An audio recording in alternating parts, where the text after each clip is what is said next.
of my late friend Rekha Rajendra Prasad, I have taken one step forward to encourage students who are willing to study but they are not at all fulfilling their dreams. So నా వరకు మనం రూరల్గా ఉన్నప్పుడు ఎవరికైనా సరే encourage చేయాలనే ఆలోచన ఖచ్చితంగా మనకు ఉండాలి. మోర్ ఓవర్ ఏంటంటే ఉమెన్ ఎంపవర్మెంట్ అనేది ఎక్కడ మొదలవుతుందంటే ఉమెన్ ఎడ్యుకేషన్ కరెక్ట్గా స్టార్ట్ అయినప్పుడు. So more over educate child, educate women, make them succeed in your life.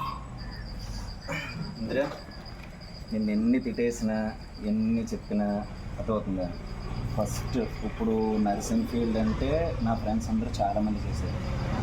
మంచి డిపార్ట్మెంట్స్ ఈఆర్లు, క్యూఆర్లు ఇంకా ఎన్నో ఇది అవుతానే ఉంటాయి. అండ్ స్టేట్స్లో కూడా మంచిగా చదువుకుంటూ ఉంటాయి.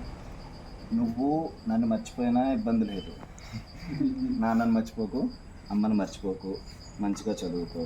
నేను నా నుంచి ఎప్పుడు కూడా నీ హెల్ప్గా ఉంటుంది. అర్థమవుతుందా?